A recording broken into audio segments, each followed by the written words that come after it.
ಬಳ್ಳಾರಿಯ ಸಂಡೂರಿನಲ್ಲಿ ಒಂದು ವಾರದಿಂದ ನಿರಂತರವಾಗಿ ಮಳೆ ಆಗ್ತಾನೇ ಇದೆ. ನಿರಂತರ ಮಳೆಗೆ ಸಂಡೂರಿನ ನಾರಿಹಳ್ಳ ಸಂಪೂರ್ಣ ಭರ್ತಿಯಾಗಿದೆ. ಹಲವು ವರ್ಷಗಳ ನಂತರ ನಾರಿಹಳ್ಳದ ಗೇಟ್ ಅನ್ನು ಓಪನ್ ಮಾಡಿರೋದು.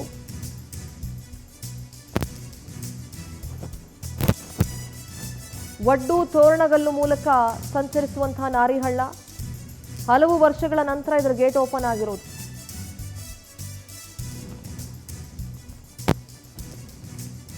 ಬಳ್ಳಾರಿಯ ಸಂಡೂರಿನಲ್ಲಿ ಒಂದು ವಾರದಿಂದ ಕೂಡ ಮಳೆ ಆಗ್ತಾ ಇದೆ. ನಿರಂತರ ಮಳೆಗೆ ಸಂಡೂರಿನ ನಾರಿಹಳ್ಳ ಸಂಪೂರ್ಣ ಭರ್ತಿಯಾಗಿದೆ. ಅದರ ದೃಶ್ಯವನ್ನ ನೀವು ನೋಡಬಹುದು.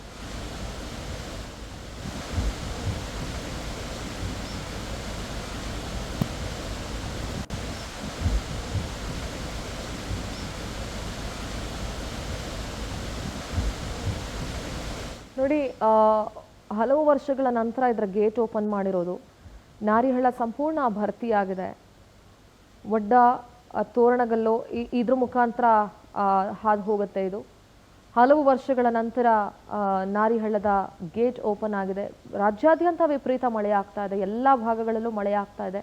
ಸೊ ಎಚ್ಚರಿಕೆ ಇರಲಿ. ಹಳ್ಳ ಕೊಳ್ಳಗಳೆಲ್ಲ ತುಂಬಿ ಹರಿತಾ ಇದ್ದಾವೆ. ನದಿ ಪಾತ್ರದ ಜನರು ಎಚ್ಚರಿಕೆಯಿಂದ ಇರಬೇಕು. ನಿರಂತರ ಮಳೆಗೆ ನಾರಿಹಳ್ಳ ಭರ್ತಿಯಾಗಿರುವಂತಹ ದೃಶ್ಯ. ಒಂದು ಕಡೆ ವಿಜಯಪುರ, ಒಂದು ಕಡೆ ಬಳ್ಳಾರಿ, ಎರಡೂ ದೃಶ್ಯಗಳನ್ನು ಗಮನಿಸ್ತಾ ಇದ್ದೀರಿ. ವಿಪರೀತ ಮಳೆ ಆಗ್ತಾ ಇದೆ.